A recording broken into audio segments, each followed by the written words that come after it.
Amém, queridos. E assim nós temos tido esse momento a cada culto e vamos continuar tendo, recebendo uma palavra dos missionários que nós apoiamos como AME Global, como Associação Missionária da Evangélica Livre, né? E nós então vamos continuar com esse movimento. E muito bom esse tempo de louvor em que cantamos a grandeza do Senhor, do seu reino que virá e nunca mais passará. Cantamos o credo naquilo que nós cremos. E agora podemos ir para a palavra e ouvir o que o Senhor quer falar ao nosso coração, no sentido de conhecermos melhor a palavra de Deus, conhecermos o Deus da palavra e sabermos também o que Ele quer ministrar na nossa vida, no nosso coração, como Ele quer tocar nas nossas vidas. Por isso, então, um tempo especial. Como vocês sabem, estamos refletindo na carta de Paulo aos Colossenses. Então, pode abrir em Colossenses. Estamos no capítulo 3, dando sequência a essa reflexão e vendo trechos específicos, né, na sequência, um atrás do outro. Então a gente não escapa do texto, a gente passa pelo texto e vendo o que o Senhor quer nos falar sobre isso. 2 semanas atrás, eu creio que foi 2 semanas atrás, eu ministrei sobre o capítulo 3, os primeiros 14 versículos. E nessa primeira parte do capítulo 3, a ênfase foi na mudança de mentalidade. Pensar nas coisas do alto e não nas coisas da terra, no reino dos céus e não no reino aqui da terra.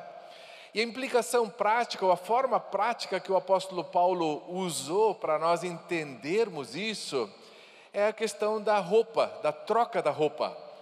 E ele fala em tirar a roupa velha e suja, que tem a ver com essa questão do reino dessa terra e não do reino de céu, e não nas coisas do alto. E no versículo 5 ali, ele menciona em Colossenses 3, só recapitulando, né? Assim, pois, faço morrer tudo o que pertence à natureza terrena de vocês: imoralidade sexual, impureza, paixão, desejos maus e a ganância que é idolatria.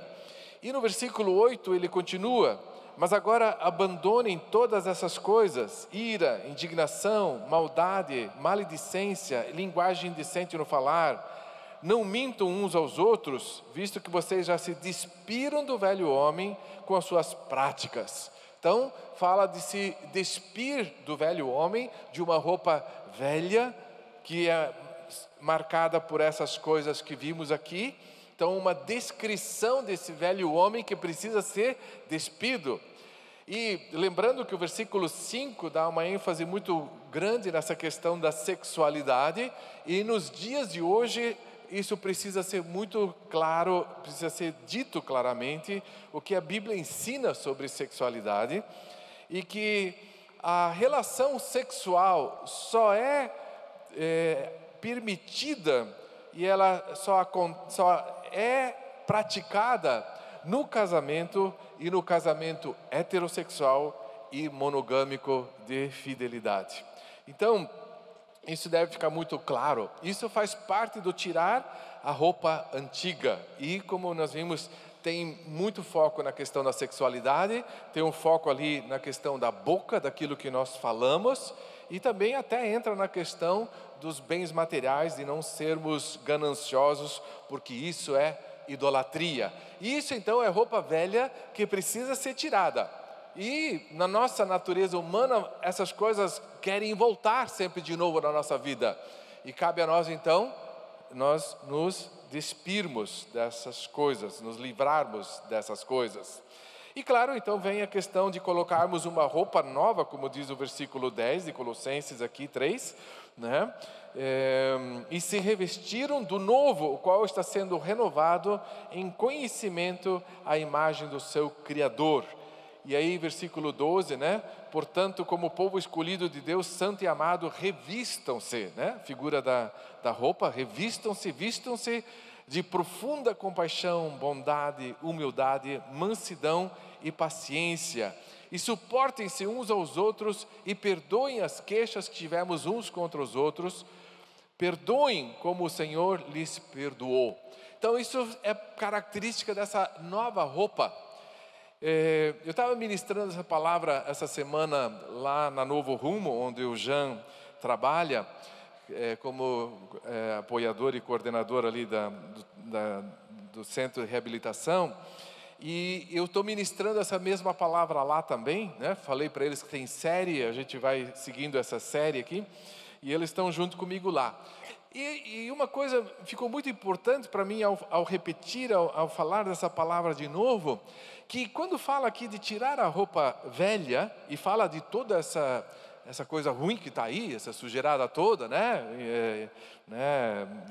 Imoralidade sexual, impureza, paixão, desejos maus e essas coisas todas, não vem uma resposta agora, diz, agora você vai fazer 3 dias de jejum, 2 vigílias, consagração, campanha não sei das quantas, dispõe roupa nova. E qual é a roupa nova? Como acabamos de ler o versículo 12, né? Revistam-se de profunda compaixão, bondade, misericórdia, paciência, mansidão, suportem-se uns aos outros, perdoem-se, e assim por diante. E termina o versículo 14 dizendo, acima de tudo, porém, revistam-se, né? Como aquele toque final dessa roupa nova, revistam-se do amor, que é o elo perfeito.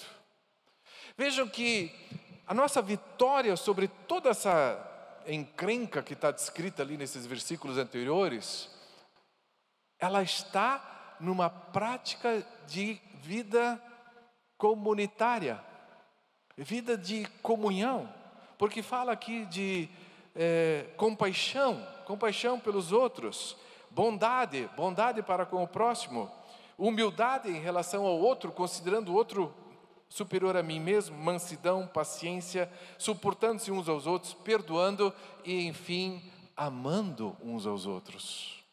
Então vejam que o segredo de uma vida vitoriosa é justamente essa vida de bons relacionamentos que nós temos uns com os outros. Claro que isso não significa que não devemos orar, jejuar, vigiar, buscar, tudo isso está certo. Mas às vezes a gente se perde nessa dimensão e vê e não enxerga que o relacionamento saudável na igreja, e sobre isso eu quero falar bastante hoje nos versículos seguintes, é isso que nos dá essa certeza, essa força dessa nova vida, dessa roupa nova.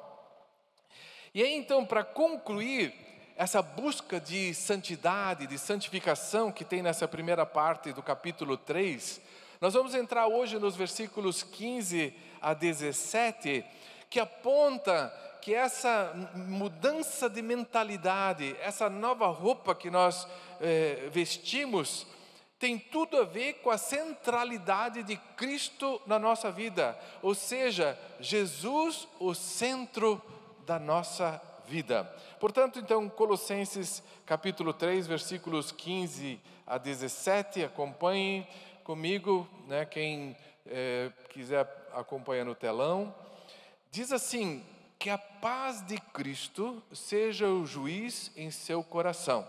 Uma versão antiga traz que a paz de Deus, mas as novas e as mais atualizadas, todas elas põem que a paz de Cristo seja o juiz em seu coração, visto que vocês foram chamados para viver em paz, como membros de um só corpo, e sejam agradecidos.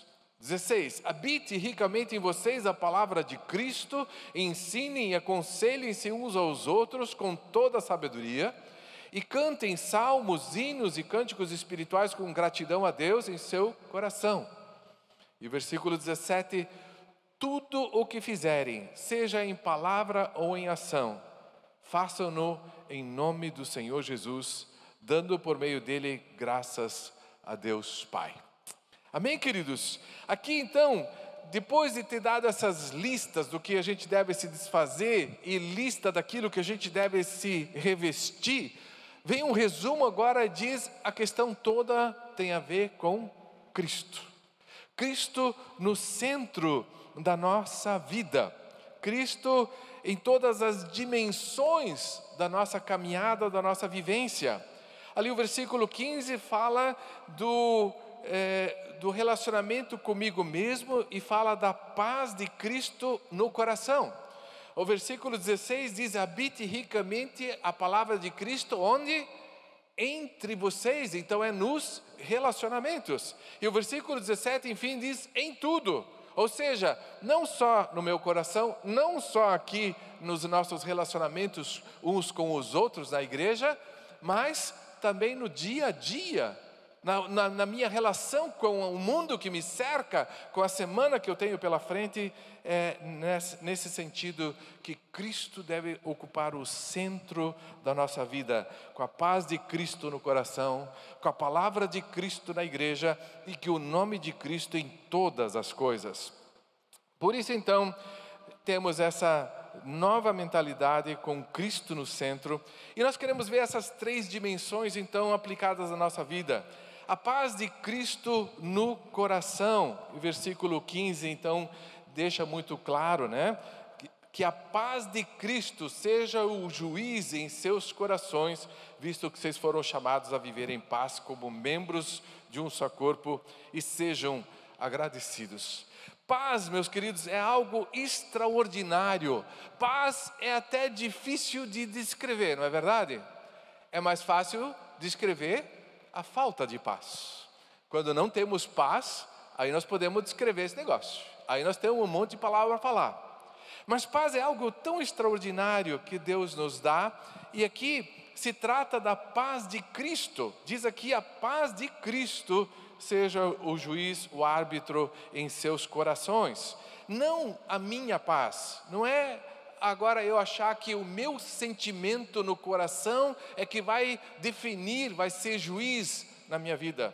Porque diz Jeremias que enganoso é o coração do homem mais que todas as coisas. Por isso a ênfase está aqui que a paz de Cristo seja o juiz em seus corações.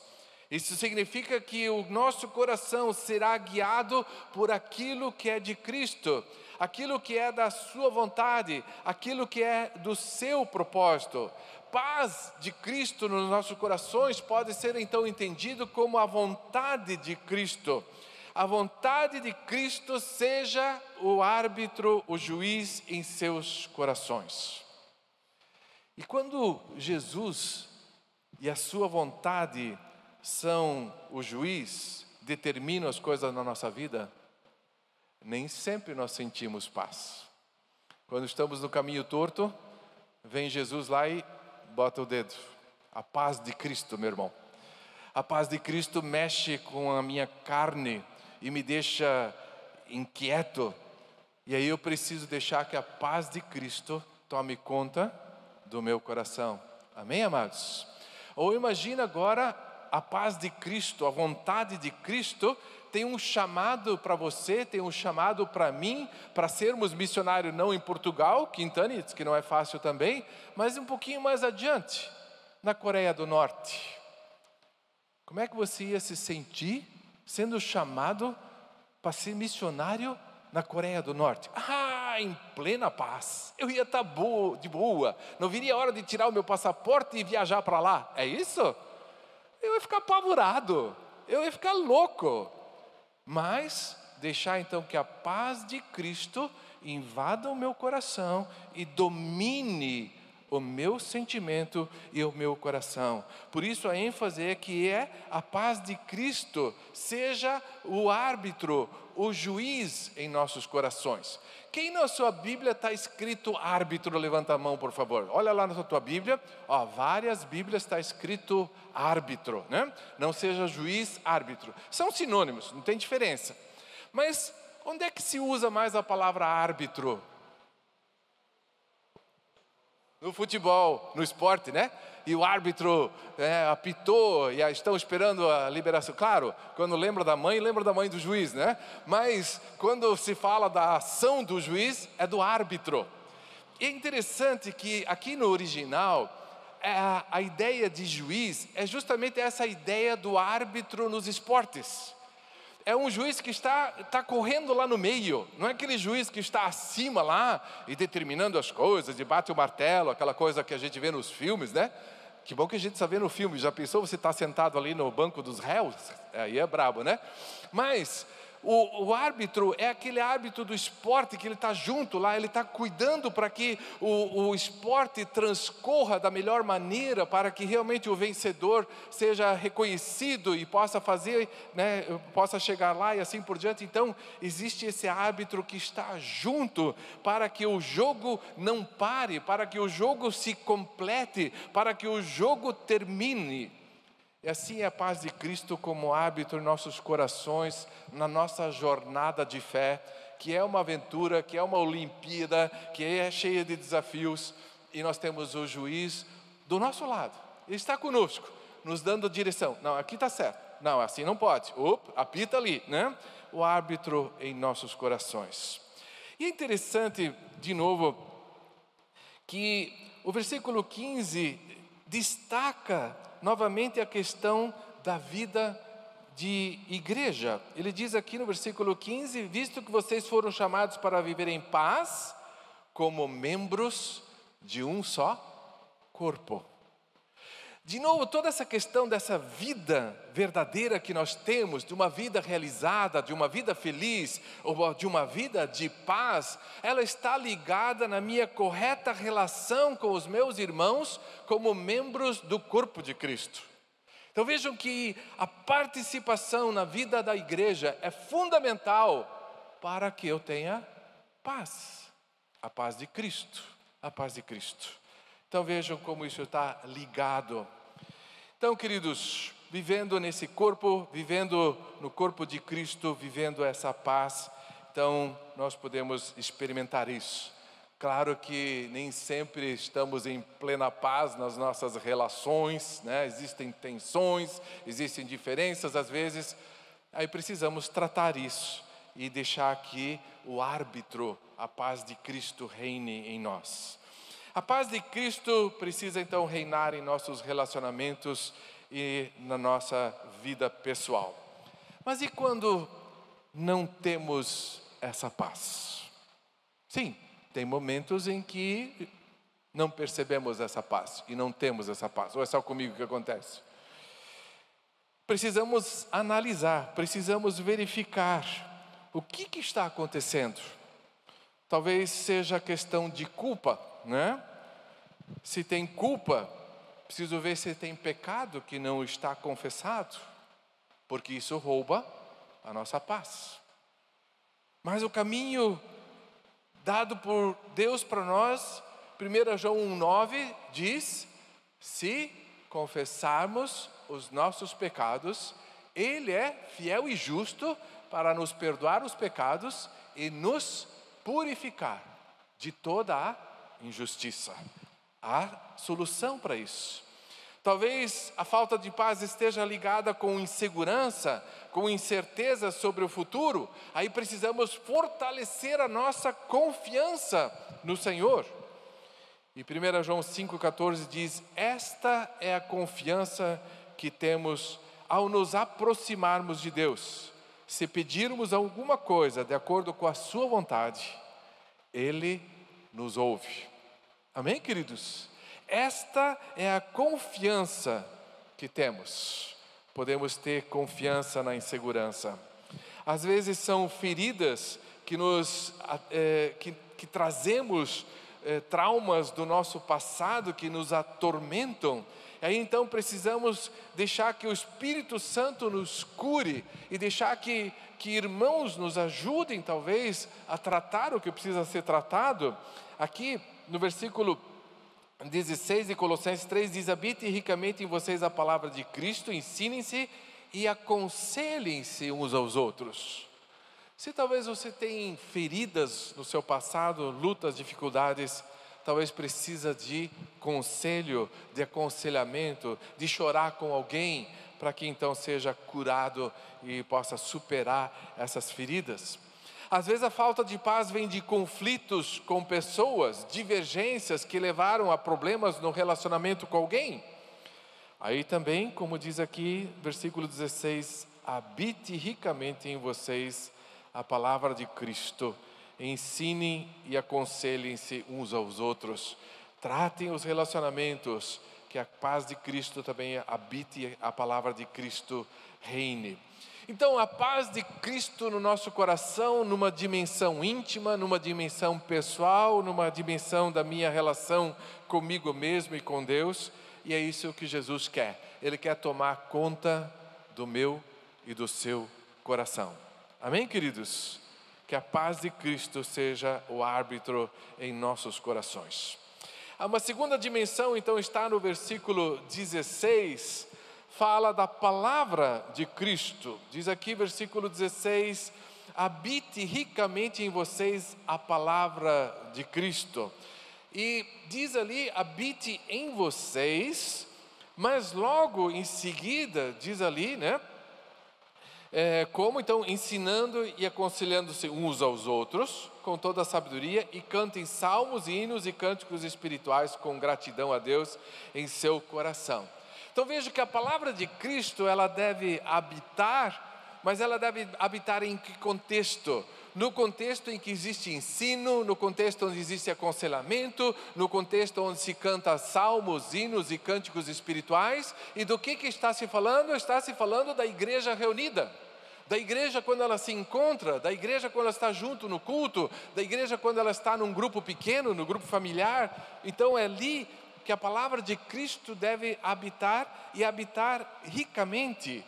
O devido lugar da palavra de Cristo é fundamental na nossa vida. Habite ricamente em vocês a palavra de Cristo. Então isso tem a ver conosco como igreja reunida. Está se referindo ao culto. Então veja como o culto é importante, minha gente. O culto é muito mais importante, creio eu, para a nossa vida do que nós muitas vezes pensamos. Até por causa da pandemia, ainda mais por causa da pandemia, que aí não podia reunir, ou que tinha que se tomar cuidado, tinha restrição, aquela coisa toda, ainda atacou isso mais ainda.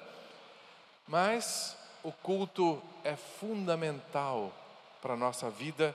Como diz aqui, habite ricamente em vocês a palavra de Cristo. E então ele fala, né, do contexto de culto, de ensino, de aconselhamento, admoestação, exortação, de louvor. Então é o ambiente da igreja reunida. Infelizmente, até pelos lugares vazios que nós vemos aqui, pessoas não estão valorizando o culto como deveriam. E por isso precisamos retomar isso. Ser uma igreja em que a palavra habite ricamente. E isso significa ricamente no meio da igreja reunida. Onde vocês se ensinam, onde vocês se admoestam, aconselham, onde vocês cantam hinos e cânticos espirituais. Então é dentro desse contexto. E nesse contexto, então, a palavra precisa ter um lugar muito especial. A palavra precisa ser pregada, a palavra precisa ser ensinada, a palavra precisa ser refletida na vida da igreja e especialmente nesse contexto da igreja reunida. Mas como aqui a indicação é que essa palavra ela deve ser falada, ensinada, aconselhada, mas também com cânticos espirituais, hinos, fala de um contexto de adoração ao Senhor, de um culto ao Senhor. E aí vemos que a parte do louvor é tão importante também dentro do contexto da palavra. Como é precioso, e para mim, principalmente no dia que eu prego, né, eu preciso ter esse momento de louvor. Porque é um momento em que a gente está ali cantando hinos, cânticos, e aí isso é um tempo de profunda comunhão com Deus, porque é nesse contexto que a palavra é pregada e provavelmente mais bem absorvida. E o texto diz, né, com cânticos, com salmos, com hinos e com cânticos espirituais. Então, esses cânticos espirituais pode ser entendido como palavras espontâneas, tá? Nós temos a tela, temos a letra lá, e ali então nós temos a condução. e eu não sei a idade, o que é, né? Eu estou cada vez mais dependente das letras. Músicas que eu conhecia tão bem de cor já não estão mais tão bem, aquela coisa, então eu fico lá no telão. Mas cânticos espirituais dá a entender que são palavras espontâneas, então é um interlúdio, é um momento que e você canta, você expressa palavras tuas que o Espírito coloca no teu coração. Ou também cânticos espirituais pode significar adoração em línguas estranhas. Então alguém com língua, né, com dom de línguas, pode cantar ao Senhor com uma língua não conhecida. Claro, daí sempre tem a orientação que haja interpretação também. Mas esse é o momento importante, e por isso nós entendemos que a palavra, ela precisa habitar ricamente essa vida da igreja reunida, ela precisa ser pregada, falada, ensinada, e ela precisa estar ricamente no louvor. Por isso é tão importante que o louvor seja cristocêntrico, um louvor que aponta para Cristo, um louvor que nós cantamos hoje, que canta o credo, que canta aquilo que nós cremos, centrado na palavra. Por isso nem todas as músicas que se cantam por aí são trazidas para o culto, porque a gente faz uma avaliação para ver se de fato essa palavra é a palavra de Cristo mesmo e palavra presente. Então, queridos, a palavra é fundamental na nossa caminhada como igreja. E lembrando que Jesus Cristo é a palavra, amém, amados? Jesus Cristo é o verbo, como diz em João capítulo 1, versículo 1, e o verbo se fez carne e habitou entre nós.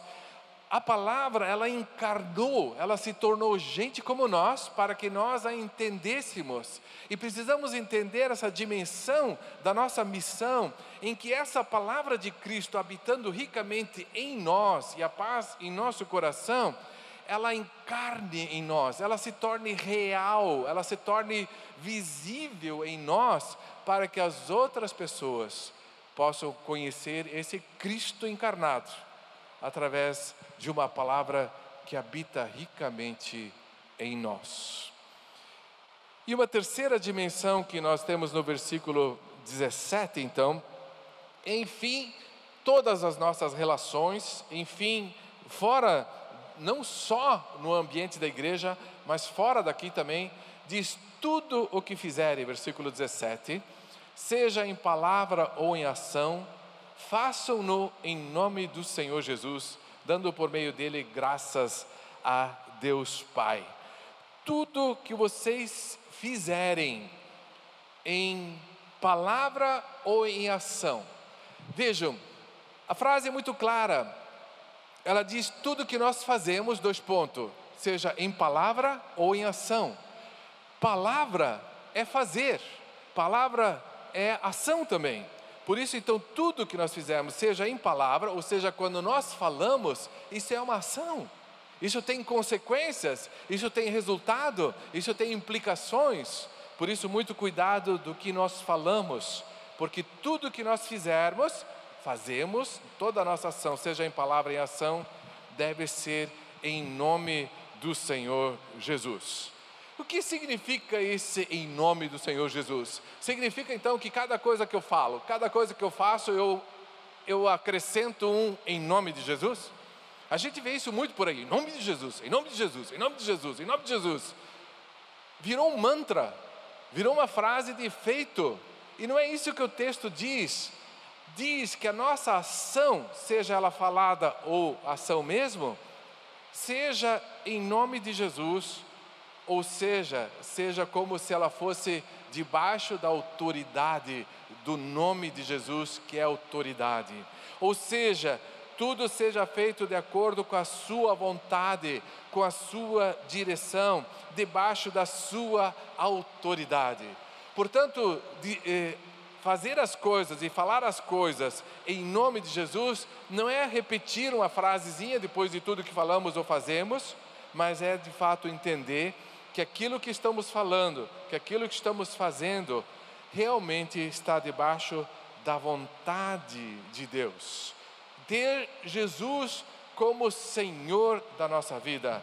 Fazer tudo em nome de Jesus significa que lá no teu trabalho, teu chefe maior é quem? É Jesus. porque tu vai fazer o teu trabalho em nome de Jesus. Significa que nos teus relacionamentos e até no namoro, no casamento, quem manda é Jesus. É Ele que vai dar direção para a tua vida, para o teu relacionamento. Significa que nas tuas férias e no teu tempo livre, quem dá as opções é Jesus. Tudo em nome de Jesus. A vida integralmente vivida para Jesus. Não aquela ideia de que domingo eu vou no culto, domingo então eu separo um tempo para Jesus. Todo o nosso tempo é dele, porque tudo deve ser feito em nome de Jesus. Tudo deve ser feito de acordo com a vontade de Jesus. Mas aí talvez você pense, o que Jesus quer de mim? Então eu vou fazer isso, eu vou fazer aquilo, eu vou fazer, não faz isso, não faz aquilo, e vira um legalismo, e não é isso que esse texto nos ensina, porque fazer em nome de Jesus significa também que fazemos tudo para honrar a Cristo, fazer para a glória do seu nome. E como nós ouvimos na mensagem do Daniel umas semanas atrás, que dizia que nós devemos viver para o louvor da sua glória, então é isso que significa fazer tudo em nome de Jesus, viver para a glória de Jesus. Naquela mensagem do Daniel nós vimos que Nabucodonosor, aquele rei da Babilônia, ele tinha entendido que tudo era resultado do trabalho dele, ele tinha feito tudo no nome dele, estava tudo bem, e aí caiu um juízo de Deus sobre ele, até o dia em que ele então reconheceu que existe um Deus acima de tudo e todos, e que a ele seja dada toda a glória e honra em nome de Jesus. Fazer tudo em nome de Jesus. E também esse versículo termina dizendo que nós devemos fazer tudo em nome de Jesus, do Senhor Jesus, dando por meio dele graças a Deus Pai. Reparem que o versículo 15 termina dizendo, que a paz de Cristo seja o juiz em seu coração, visto que vocês foram chamados para viver em paz, como membros de um só Espírito, ponto, e sejam agradecidos. Versículo 16, habite ricamente em vocês a palavra de Deus Natal, cantando hinos e cânticos espirituais com gratidão a Deus em seu coração. E agora o versículo 17, de fazer tudo em nome de Jesus, dando por meio dele graças a Deus Pai. Gratidão é fundamental nessa caminhada, tendo Jesus como centro da nossa vida. Será que temos sido gratos ao Senhor? Gratos em tudo mesmo? A ingratidão é um problema sério que sem dúvida tira a paz do coração. A pessoa ingrata é uma pessoa perturbada, uma pessoa que não encontra paz de jeito nenhum. Por isso, cuide do seu coração nessa questão da gratidão. Nos 3 versículos, ele repete exatamente isso: gratidão, gratidão, gratidão. Como equipe de transição pastoral, nós definimos que a ênfase nesse tempo seria celebrar, renovar e consagrar. Está aí na nossa parede, Celebrar, renovar e consagrar. Mas começa com celebrar, que tem tudo a ver com gratidão, com agradecer. Somos gratos, por isso celebramos. Quando celebramos, expressamos a nossa gratidão. Gratidão, então, significa que a gente está envolvido com Jesus, tem Jesus no nosso centro. Gratidão por tudo aquilo que já temos recebido do Senhor, reconhecimento do que Ele tem feito na nossa vida. Claro, gratidão não significa se acomodar e não querer mais nada, E que vai ficar assim pro resto da vida. Não, gratidão significa que eu valorizo tudo que eu já recebi, que não é pouco, e que eu busco o Senhor para que Ele conduza a minha vida adiante. Então, meus queridos, Jesus como centro da nossa vida, com a sua paz como hábito no nosso coração, a sua palavra habitando ricamente entre nós, e nós fazendo tudo em nome de Jesus, vai realmente gerar isso que nós temos ali, celebrar, renovar e consagrar. Que o Senhor nos conduza nessa caminhada. Senhor nosso Deus, obrigado por Tua palavra, obrigado pela maneira como Tu falas a cada coração, Senhor. Pai, nós vimos hoje sobre essas dimensões da nossa vida e que Cristo precisa ser o centro de tudo. Pai, Tu conheces o meu coração, Tu sabes onde estão as minhas lutas e Tu sabes também aqui, conheces cada um que aqui está. Por isso nós pedimos, Senhor, que Tu nos concedas graça para então vivermos com Cristo no centro da nossa vida, com a Sua paz reinando em nosso coração. Tira tudo aquilo que queira roubar essa paz, Pai. Tira a culpa através da confissão, do arrependimento e da confissão, Pai. Tira a insegurança através da plena confiança no Senhor, Pai. Tira, Senhor, a falta de paz que vem de conflitos, de relacionamentos, Pai. Realmente tira aquilo que rouba a nossa paz em relação à confiança no futuro, Pai. Esteja conosco, nos conduzindo. E sobretudo, Pai amado, dá-nos um coração grato, um coração que é agradecido a Ti, Senhor, por tudo que Tu já fizeste, mas também um coração grato em relação às pessoas ao nosso redor, que nos fazem tanto bem, que demonstram seu amor por nós. Dá-nos, Senhor, um coração grato que expressa isso, que declara isso, Pai. Que isso seja marca na nossa vida e nós Te agradecemos, Senhor, em nome de Jesus. Amém.